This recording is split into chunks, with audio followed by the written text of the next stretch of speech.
It is another TFIF on video. I'm Ross. Thanks for joining me. In this week, in their homes, in their hot seats, we have Craig Morraies. Hello, Craig. Hello, hello. We've got Keeshaanan, bottom left of my screen at the moment. I don't know where he's going to turn up on yours. 19 unbeaten run. He sounds like That's all I'm going to say, Ross. Bob Holmes is also here. Hello, Bob. Hi, I detect a gloat there, Keisha. Right, as usual, we'll look back on the EPL, and it's nearing the end, guys. Match week 36 happened over the week, and I guess the shock result was Arsenal 2, Liverpool 1. Craig, Liverpool's hopes of setting this new Premier League record ended with their third defeat of the season. Yeah, it's a shame, because they've been absolutely fantastic, as we've said countless times on the show. And there was a real possibility, post-lockdown that they'd be able to hit. I think it was 109 points that they targeted to get the record. I think with this, you've got to give Arsenal a lot of credit. I thought, from the start that they had in the match. As the game wore on, they settled a little bit better. I think Liverpool were the better team at the start and deservedly took the lead. But Arsenal came into it, and yes, you look back and you can say, yeah, they capitalised on individual errors, first from Van Dijk and then from Alisson. But would you have said that Arsenal of old would have done that? I've been watching Arsenal the last few weeks, and you can see there is a new identity coming into their play with Mickey Arteta. Okay. I think he's been good for the club. It's been a great appointment. But with Liverpool, it's what we expected, really. As soon as they got the points for the title, they've kind of taken the foot off the pedal. And it was expected. I don't think anyone here thought that they'd be able to go on this kind of run, the run that they'd be going on pre-lockdown, and stay unbeaten. I think it was just a little bit too hard. I mean, they had one loss against Watford, but it was too hard to keep that kind of momentum going after they'd won the title. Bob, what was surprising, Bob, was two uncharacteristic mistakes by Liverpool's most reliable players. Yeah, that's the irony, isn't it? The world's most expensive defender and the world's most expensive goalkeeper at the time both make howlers. Yeah, you couldn't have seen that coming. But I think it's probably a reflection that Liverpool have lost their edge. Teams don't really go for records. They go for trophies. And once the trophy was clinched, the idea of getting 100 points was nice. I mean, I'm certainly agreeing that they were playing for it, but they weren't going quite as hard as they would have been, say, if the title had been still at stake. I think this is just human beings, they are human after all. It's psychology. You can't expect them after a disrupted season. I mean, the season has been mucked up, hasn't it? I think if they'd carried on, they probably would have had a better chance of doing it. But this has been a major disruption to the season. I mean, I know it's the same for everybody, but when you're targeting a specific goal like that, which is still a pretty tall order, you're going to fall a little bit short. Yeah. Even when you've achieved your main goal, which was the title after all. So I think it's forgivable. I don't think Jurgen Klopp is going to be losing any sleep over it. I think Rio Ferdinand actually pointed out that despite winning the title and despite having high standards at United, players do drop that 1 or 2%. You do go out for that beer midweek, you know what I mean, where you may not have done, but it does happen. Keish, what about this Arsenal under Arteta? Will they be challenging next season, do you reckon? I think it all boils down to what they get done in the transfer market. I think there was a really strong statement from Arteta in the post-game interview where he said that as happy as he was with the performance of his player and sort of like the determination shown by his player, but there's a bit of concern from the fact that the coronavirus situation might hamper the amount of money that Arsenal would have at their disposal to spend in the summer. Because he pointed out and said that, look, if you want to improve the squad, you need far better players. And I don't think anyone who have watched Arsenal in the last few weeks would disagree with that. Their entire backline needs an overhaul. They could. I was looking at their game a couple of weeks ago, and I'm thinking to myself, that's a back three of Kolasinac, David Luiz, and Mustafi. How far can you go with that? So there has to be an overhaul. He's got right pieces here and there. And obviously players like Bukayo Saka signing new long-term contracts. Reece Nelson looked good against Liverpool as well. Maitland-Niles has been pretty brilliant for Arsenal in patches this year. So I think he's got bits and pieces of talent and ability in his squad. But there's obviously overhaul that needs to be done in certain departments, especially the defense. And as long as they aren't able to do that, then it always be a problem for Arsenal. If they can get it done, and I agree with Craig, I think there is a pattern to what Arsenal are trying to do at the moment. If they can get their business done right in the summer, I mean, not the summer essentially, but if they can get their business in the done window. right in the window, then it's perfect. Then you have it. Probably not an Arsenal side that will challenge for the title, but an Arsenal side that will now consistently be pushing for a top four, which is probably what Arteta just wants at the moment. Not the title, but just consistently challenge the big boys at the top. Okay, should also mention Emi Martinez in an Arsenal goal is in inspired form. All right, let's move on. Bob, Man City 2, Bournemouth 1. Let's skip the game a little bit for now because this was City's first game since their ban was overturned by CAS. Now, without going too much into detail, do you reckon financial fair play is dead in the water because of this decision? Yes, I think it is. Pretty well. I mean, the individual leagues, even the Football League in England is still trying to maintain it, and they may well do so. But for the big boys, no, it won't. I mean, this is it. This is the death knell. I mean, they exceeded their spending.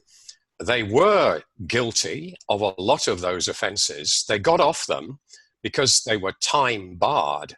So they got off on a technicality in several cases, and they still got fined a third of the amount. So they, although they were exonerated, and you can say that they won the case, there was still an element of cheating about it. Everybody knows that. And it shows they got away with it. I mean, they go to the highest court in Europe, and they get away with it. Because they had better lawyers, because the UEFA botched it, and they're free to carry on spending, basically. And so are all the other big boys. I mean, Jurgen Klopp said that. I mean, it wasn't sour grapes. I mean, he said, look, we could end up with a league of 10 teams, a world league of 10 teams. Super League. If we're not careful. And this is the way it's heading. And this is a big step towards that. So I think it was a disastrous result for football. Okay, it was 2-1 to City, Craig. The Cherries, I thought, showed a lot of fight, but they really needed a result. VAR denied them a goal. They're all but down. I mean, too little, too late. Yeah, I think we saw this a few weeks ago, really. I mean, I've said, the bottom three would be the bottom three for a while now, despite, Villa winning last week or last game week. I just don't see it. You look on paper, Bournemouth have, great squad in terms of names, but some of those players haven't really produced for Eddie Howe this season. And you look into this match, you can't say that they didn't give it their all. I mean, this was a match they actually, I thought they played well. They deserved probably more than what they got out of it, especially in the last 10, 15 minutes. They really pushed City back. They really made City, work for that win and kind of defend and hang on a little bit. I thought if they play with that kind of intensity, for most of the season, they would be all right. So, yeah. But yeah, it's a shame, really, because I think over the years we praised Eddie Howe, we praised Bournemouth. We've actually seen them spend money, for a small club. Don't forget, the stadium's only holding about 10 to 13,000 or something like that. It's ridiculously small. Yeah.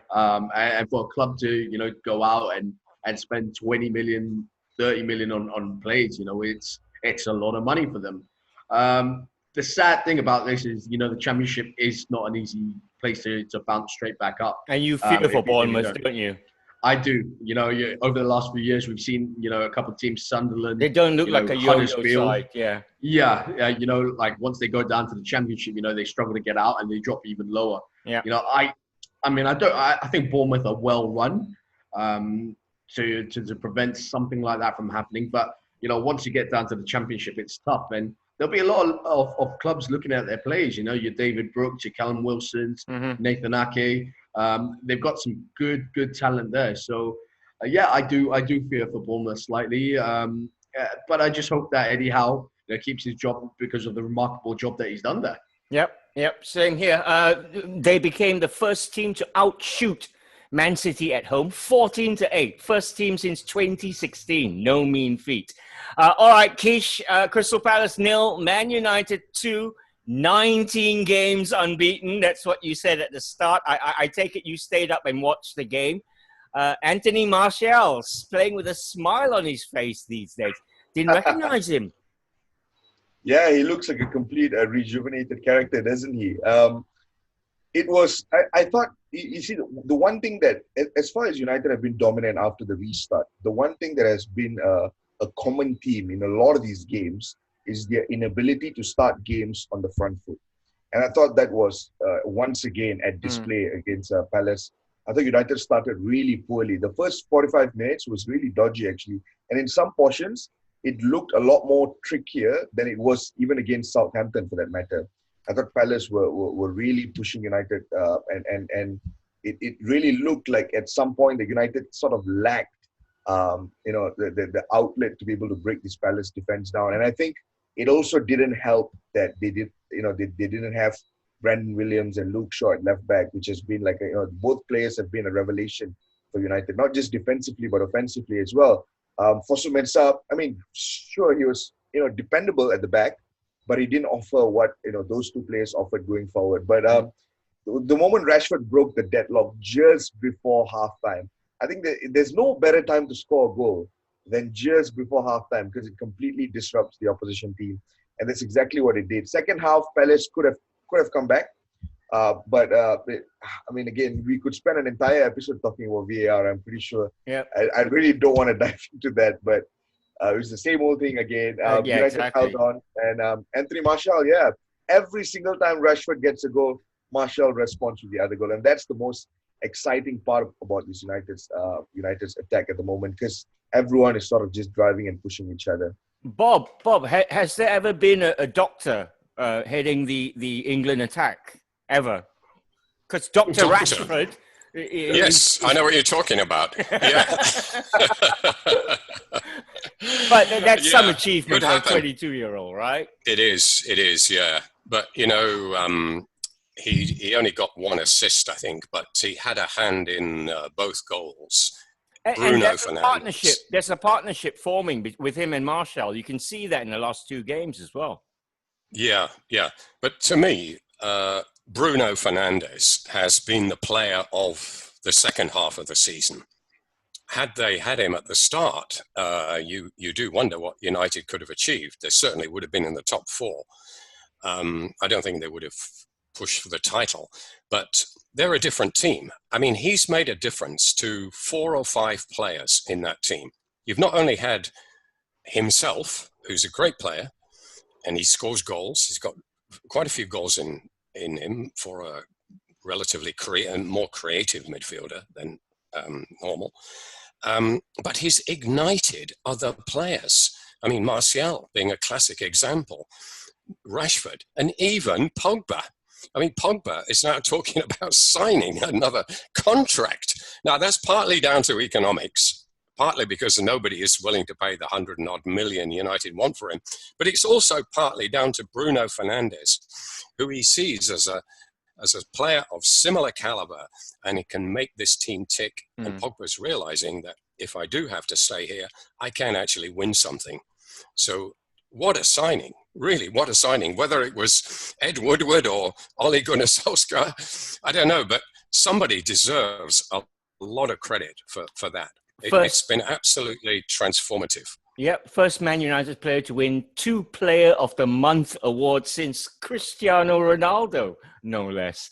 All right, crucial win for United, that, Craig. They needed to go level on points. They stay in 5th. They level on points with Leicester. Leicester have been nervy since the restart, but they had a good win. They beat Sheffield United 2-0. It's coming down to this head-to-head on the final day of the season, right? For that final spot, it looks like. Yeah, it will. It will definitely come down, and you know, even with Chelsea, you know, it's all there to play for in the last 2 games. You know, Leicester's win was really good because they really needed to win that ahead of. I think they got Spurs and then United in the last 2 games. So that's really, you know, it's not easy games for them. So they needed to get 3 points on the board here. It was a good performance. I thought Sheffield United were poor. It's not the Sheffield United that we've seen this season. With Leicester, you just feel at the moment they're blowing a little bit hot and cold. You know, you don't know which Leicester side's going to turn up. You know, we've seen, I mean, even the other night against Bournemouth, you know, we saw a good first half and a shambolic second half. And with Brendan Rodgers, it's you know, the record for Leicester in 2019 hasn't been great. You know, they really suffered to try and string wins together. It looked like they were all set. You know, it looked like the top 3 were confirmed. You know, coming out of this lockdown. You know, no one really gave Chelsea and United a chance of. Well, they've at least guaranteed the Europa League spot with that win. Yeah, I mean, it's still a successful season, whichever way you want to look at it. You know, Leicester will finish this season in the Europe if they do finish in the Europa League. You know, it'll still be a good season for them to get into Europe. But you know, the dizzy heights that they got to 3rd, and the football that they were playing in the first half of the season. You know, we were commending them. We're saying Brendan Rodgers had done a fantastic job, praising individual players, you know, Soyuncu and you know, Vardy and Madison.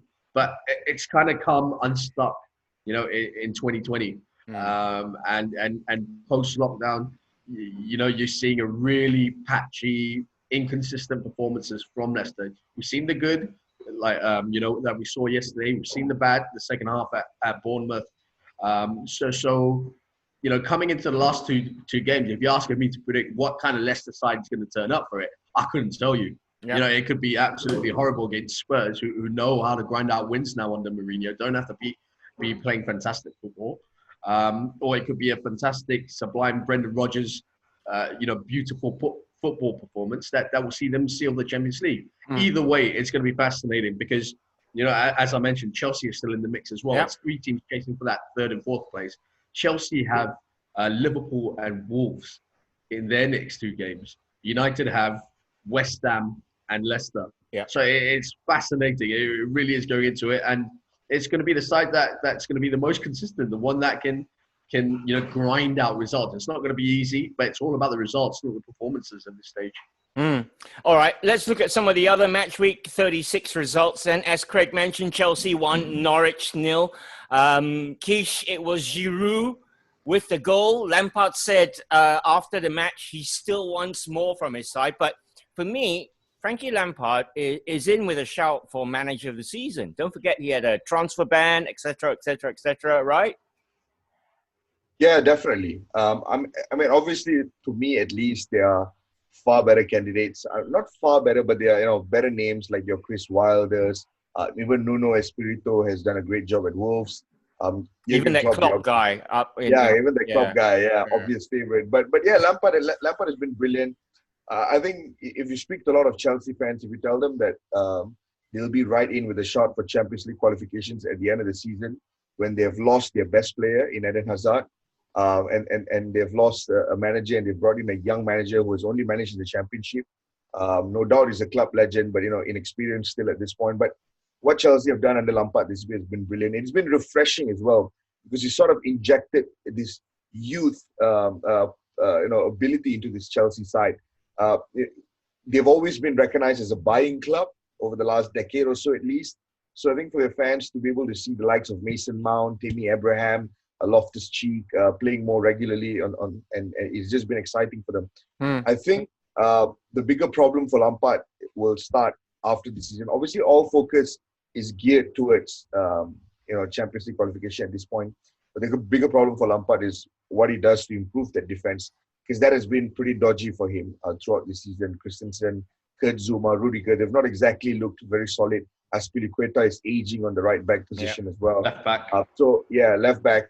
Marcos Alonso has just been, substandard here. He's not really a left back, Alonso. Yeah, he's more of a wing back, right? Yeah, so there's a bit of concern in that. And I think the other bit that we saw from Norwich, and I just want to talk a little bit about Olivier Giroud, because he's been on really good form at the moment. And I think it's largely down to the fact that Chelsea are realizing that he becomes significantly important when they play against sides that defend deep. Now, this is the same problem the United had very early in the season, if you remember, against teams that pressed them really highly. United had the pace to be able to exploit them and score goals. Chelsea, no problem. Any of the top 6 sides, no problem. Rashford, Martial will run right against them. But what happens when you play the likes of Burnley, who sit deep, the likes of any other team that just is a bit more conservative?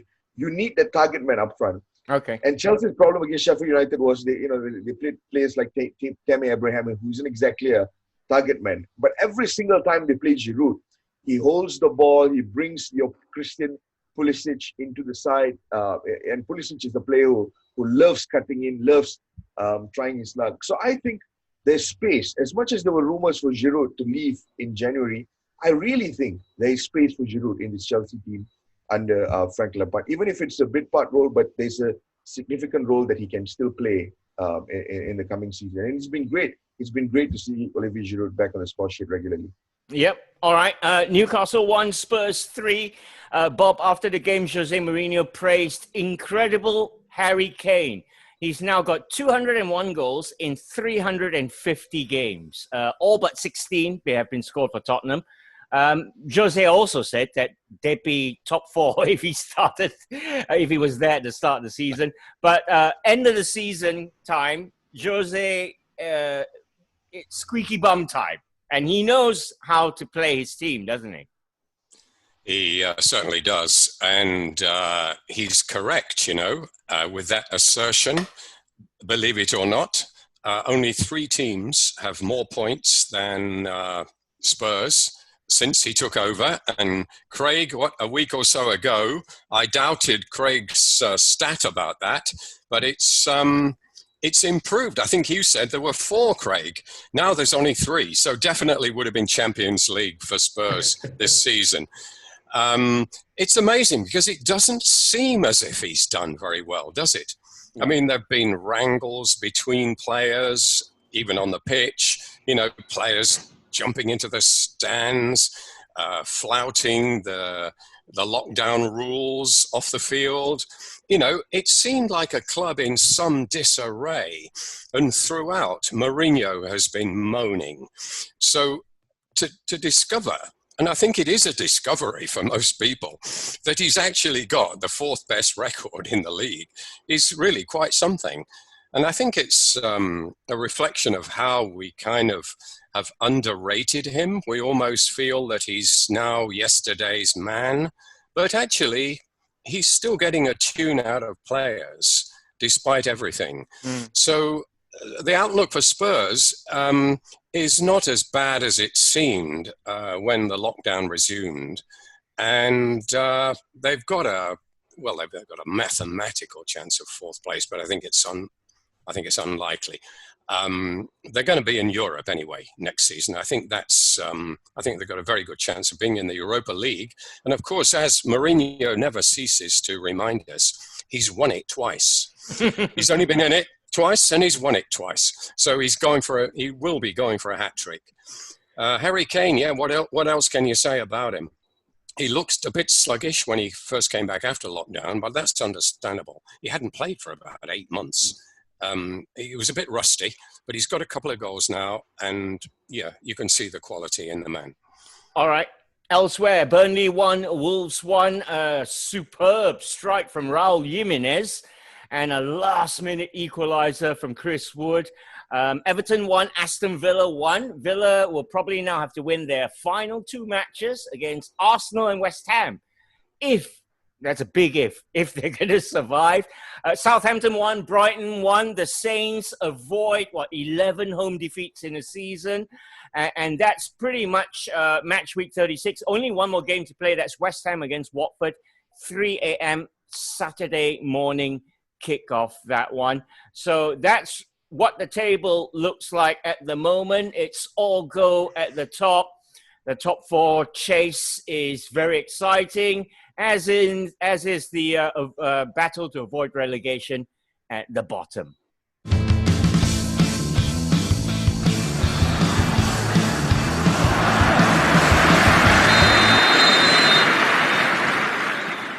It is the FA Cup semi-final weekend. 2 games, both played at Wembley.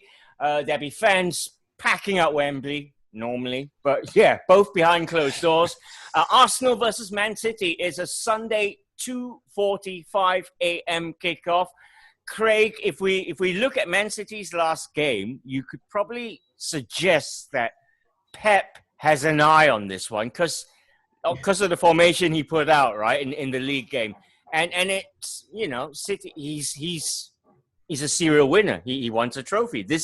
They're one step away from the final here, right? Yeah. If you look at the team selection against Bournemouth, you would expect the likes of Kevin De Bruyne, Raheem Sterling to start that match. Probably Mendy as well. Yeah. And if you look at the build up to this, what he's done is he's rotated his players a bit, and this is the one. For him being at City, they can't finish empty-handed. I think that's the big thing. They've got a lot of criticism for the fact that they finished so far behind Liverpool, and Pep will have to make that up. Now, let's not forget, they still got the FA Cup to compete for. They're still in with a good chance in the Champions League. It's a tall order, but they still got the tools to win that. Let's not forget, and that is the one trophy that Man City and Pep won. So, if he were to come out of that with an FA Cup win and a Champions League win, I don't think anyone will be looking at Pep and City as they are now and saying, well, you did finish 20 points behind Liverpool or whatever it is. 11 defeats in the season as well. Yeah, that is the one stat I think that, that people will look at Pep and say, what's gone on here? They've got more losses than Man United. For all the criticism that United have had. Pep will just blame John Stones, won't he? Well, he could blame quite a few. He could blame quite a few at the back, to be honest with you. But you look at games and you just go back recently to the Southampton game and how they lost that one. Yeah. They've actually dominated that whole match and somehow have failed to score. But just looking ahead to this, it's going to be a great match with them and Arsenal. It really is, because with City, it's the fact that they have to go out and win something. They're going to play a strong squad. There's no 2 ways about it. I do think City are playing some fantastic football right now. But then on the flip side of that, you see a rejuvenated Arsenal. They also made their own tactical or they rested a lot of players in anticipation for this semi-final. So Arteta definitely has his eye on a trophy as well. You look at the likes of Oba, who was on the bench, Ceballos, who was also benched. You look at the back 3. Kolasinac and everything didn't start. So he has rested his key players as well. So, it's not the same Arsenal side that we saw 6 months ago. It's a new Arsenal side. There's a bit of confidence oozing about them, especially after the win against the champions a few days ago. So this is going to be a lot closer than you think. Keish, if you're Arteta, how are you going to go about winning this one? Because this will be a massive notch. Do you know what I mean? On the bedpost, if you like. See, that's the problem, Ross. It doesn't matter what Arteta wants to do with his Arsenal side. So as long as he has David Luiz, Mustafi, and Kolasinac at the back, things can get out of hand really, really quickly for Arsenal. Like we've seen that happen so many times since the restart. 0 to 100. Yeah, it's just, oh my God, it's such disastrous defending at times. And it gets ridiculous. And I think there's there's too much of onus being placed on Aubameyang to be the creative fulcrum of the team at the moment. We watched the game, the North London derby, when Bukayo Saka doesn't play, immediately they look short of creativity. And everything is just piled on Aubameyang to be that guy who drops deep, to influence play. But at the same time, you're sort of depending on him to be the goal scorer as well. Now, as much as I applaud their performance against Liverpool, as much as I think it's a legitimate win and deserves to be credited legitimately as well, but like the conversation we had earlier in the show, Liverpool were on the beach already. But this City side will not be on the beach. If anything, they will be relentless. And that's the difficult side. As much as I admire Arteta and the work that he's done in Arsenal, and I think Arsenal, he's shown enough for the board to back him for a prolonged period. He needs reinforcements. And I have absolutely no doubt that if he's given the right amount of support, this Arsenal side will evolve into a much better team next season and the season after that. But right here, right now, do I think they have the ability to beat City this weekend? I would be very, very surprised if they pull off an upset. Because as far as I'm looking at this, I'm looking at Raheem Sterling, I'm looking at Gabriel Jesus, I'm looking at players like Kevin De Bruyne, I'm looking at players like, Ilkay Gundogan. Every single one of these guys running against David Luiz and Mustafi. And something about that just makes me feel deeply, deeply uncomfortable, honestly. Already you saying that's made me a little scared. Yeah. Arsenal the odds are widening. Yeah, absolutely. Against Arsenal. Arsenal Man City then, Sunday 2:45 a.m. kickoff. Bob, Man United take on Chelsea, 1 a.m. on Monday, this one. Chelsea, Ole Gunnar Solskjaer brought up, will have had 48 hours more rest than Man United. That's a bit unfair in the scheduling, isn't it? It is, but it's bound to happen. They're not the only ones who've experienced this. I mean, when you're trying to cram all these games in to a sort of trying to get a quart into a pint pot, as it were, this is inevitable. And you just got to put up with it. They agreed to it, I mean, in the first place. So get on with it.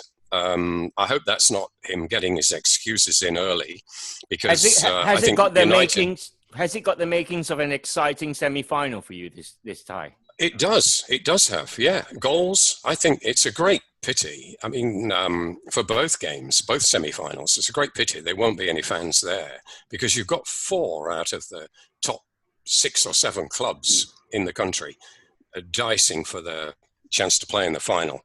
And great shame. I mean, it could be a London derby, the final, or it could be a Manchester derby. Either way, or even if it's not, it could be a cracking game, the final and both semi-finals. I mean, it's a real feast of football there. Yeah. And I think everybody should really be out to win it. The only thing that worries me is that with the second game, Manchester United and Chelsea, both teams have got important midweek fixtures coming up in the league. And the question is, will they be at full strength? Now, you'd think for an FA Cup semi-final, that's a no-brainer. Of course they'd be at full strength. But the Champions League is more important than winning the FA Cup now. That's quite a good point, yeah. So, and they're guaranteed a place in the Europa League if they win the FA Cup. But Champions League is what it's all about. And I just hope that those 2 young managers who've both enjoyed FA Cup final success, Lampard and Solskjaer, they know what it's like to win the FA Cup. And I just hope they treat the competition with respect and put out their full sides. But you'll know why. If there's anybody, the star player on the bench, you'll know why. Okay, there are 3 Matchweek 37 matches happening over the weekend as well. As Bob mentioned, the rest throughout the week. Norwich are playing Burnley Sunday, midnight kickoff, that one. Yeah, we know about Norwich. Burnley, it's a free-for-all, I reckon. Depends, maybe they're at the beach as well. Who knows? Bournemouth versus Southampton. Well, Bournemouth really, really have to win that. And Southampton, they're made of stronger stuff these days. Spurs Leicester, Craig, is the one we should have a little chat about, because this one is massive for European sports. Leicester almost in a must-win. Yeah, you'd think that they're in a must-win situation with the fixtures that United have against West Ham and then playing them as well as Chelsea. I just feel that Spurs are just as we spoke about earlier. And Bob brought up that stat. Mourinho has been going along his business very quietly. I mean, it's not easy on the eye when you watch Spurs play. We talk about Harry Kane, and yes, he was injured for a large chunk of the season. When he came back into it, there are question marks whether he fits into Mourinho's style, and there are question marks about him. What I would say is that he probably doesn't get involved in the box as much as he does, which is why it may seem that. But Spurs maybe don't create as many chances as they did under Mourinho as they did it under Pochettino, but they're effective. They're winning games, whether it's grinding them out, as we saw against Arsenal. Against Newcastle, it wasn't a great display, but it was enough to win by 2-goal margin. And Mourinho is no stranger to the league. We've seen this year in, year out, about effective football rather than eye-catching football. For Mourinho, it's about getting the points on the board. It's about achieving targets rather than satisfying the fans who want beautiful football. So, it comes back into that question of, do I play good football or do we want success? Do we want to qualify for the Champions League? Mourinho will get you Champions League if you give him a season, I reckon. Mourinho's given up good football a long time ago. Long time ago. So going into this, I'm actually favouring Spurs to come out of this. As I said, I think Leicester have been hot and cold. I just can't predict what kind of Leicester performance I'm going to get out of this. I think Wes Morgan has stepped in for Soyuncu, as we saw over the weekend, who I think is going to miss the next 2 games. So, that could be a factor that Harry Kane plays off. I thought actually Wes Morgan was actually pretty good yesterday. Yeah. But, against Spurs, he hasn't played a lot of football against the pace of Son, someone like Harry Kane facing him. I just see a Spurs win here. Brendan Rodgers has said there'll be no Ben Chilwell, there'll be no James Maddison, there'll be no Christian Fuchs until the end of the season. The young kid did pretty well yesterday. By the way. They're all out injured, so that's something to think about. Spurs Leicester Sunday 11 o'clock is the ideal appetizer to the second FA Cup semi-final between Man United and Chelsea. So 3 Premier League matches from Matchweek 37 happening over the weekend. Norwich versus Burnley, Bournemouth against Southampton, and Spurs against Leicester City. Right, let's get some predictions from the chaps then.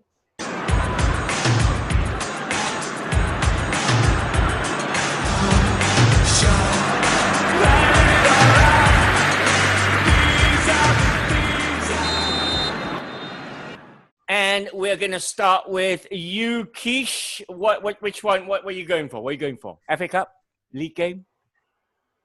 Yeah, I'm going for the FA Cup game. I'm looking at Man United, Chelsea. And this is not coming out of a position of bias, as much as people will be inclined to think so. But as much as I admire Chelsea, but I think at this point, what truly separates Chelsea from Man United is stability at the back. And I know this comes as a bit of an irony given what we saw United against Southampton, some of the defensive mistakes at the back. But bottom line is United's defense is a lot more stable compared to what Chelsea have at the back at the moment, which is very penetrable, can be penetrated through. And I think United will be good value to get a win over Chelsea in the FA Cup semi-final. Okay, nice one. Bob Holmes, what's your big shout for the weekend? I agree with that. But can I have 2 games and predict a Manchester derby for the final? I think United, I agree. I think United will beat Chelsea, and I'm very confident that City will beat Arsenal. They beat them 5-0, in the first game back after lockdown. We've forgotten about that. It seems a long time ago. But it was 5-0 going on 10-0. They absolutely overwhelmed Arsenal. 10-man Arsenal. Yeah, well, but still, I don't see any danger to City from Arsenal.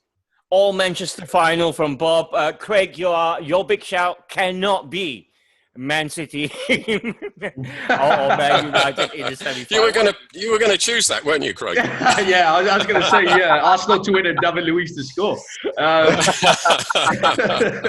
I'm actually going to go. I'm going to follow Bob's kind of thing and go for 2 matches here. So the first one that I'm going to go for is, since we're talking about the FA Cup semi, I'm actually going to go for Chelsea to beat United. Yeah, I think United have looked very leggy in the last 2 games. I think on the high, when they're coming up after lockdown. And one eye will be on the league, won't it? One eye will be on the league. I'm not sure Ole changes it too much in terms of the team selection. I think your main players will still play. But I just feel that, the tightness, the fatigue is creeping up on the United players. I think when Ole plays, in terms of counter-attacking football, and it's used up a lot of energy, and I did kind of feel that would come in at some stage, fatigue, because they were playing football at a really impressive pace post-lockdown. I feel watching the Southampton match and the match last night, I just feel that there's a bit of fatigue in the way that they're playing. So I'm actually going to tip Chelsea here. And expect them to be United.